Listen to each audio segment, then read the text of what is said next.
What about the young Tibetans? See, when you left and you studied in Darjeeling, you studied in Delhi University and all, and you have the experience of your father's stories, your mother's struggles, your uncles, aunts, all the others. But the younger Tibetans who have not seen all this, who are living in Tibet, do they feel connected at all with the Tibetan cause, or have they amalgamated with Chinese?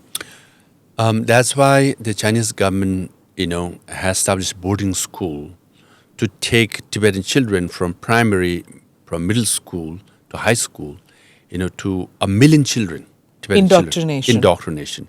So normally, even in a village, if there's a school, right? So in the evening, you come back home. They've started a boarding school, so they don't come back home. They come back home once, a month or something like that. Now, what has happened is that after a few months, children, they look at their grandparents as an enemy and as an outdated, feudal, backward. That's how they, spread the propaganda, brainwash them. Now, so this is the effort. But what it also shows is that in 60 years, they have failed. Now they have to resort to such extreme measures to take a 6-year-old child to a boarding school to brainwash them. So on the one hand, for short term, they could. They are taught in Chinese, they are taught about all this propaganda. But because, we live in now social media age, right? The moment they see the other side of truth, Tibetan struggle, all the challenges, destruction, loss of country and outside, they switch very quickly. So it's like a cat and mouse. So, this is what they're doing now. Because I have met many Tibetans from Tibet also, who come to the US to study, even to India. And then, once we give them a book like this, they say, I did not sleep whole night. I just read this book, Tell me non-stop. about this book. This book is by His Holiness. It's essentially, 70 years of his, political struggle, how he escaped, how he came to India, and, efforts around the world, particularly to have dialogue with the Chinese government.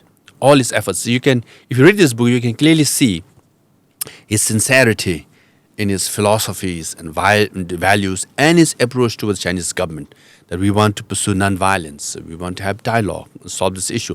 All the efforts he has made.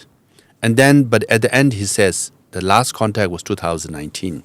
He doesn't say it explicitly, but if you read the tone of that paragraph, essentially he's saying, that's the last time I met with them. Is he talking about his successor in the book? Yes, and he says it very clearly that his successor or his reincarnation will be born outside of China. Very clearly.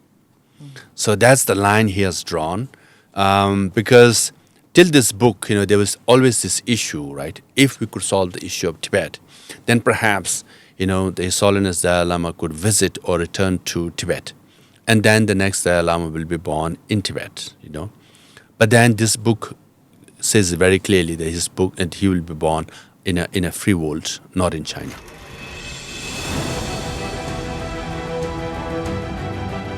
Namaste, Jai Hind. You're watching ANI podcast with Smita Prakash.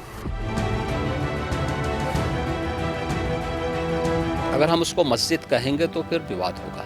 The issue is टूटा है क्या भारत? 400 पार का मतलब ये है कि संविधान खतरे में है. क्या हम लोग ये निर्देश देते हैं कि फला को गिरफ्तार करके जेल डाल दें? वही तो कह रहे हैं सब. ये बेबुनियाद निराधार आरोप. सच्चा सुनना चाहो देखो स्मिता प्रकाश ANI. It does not lie.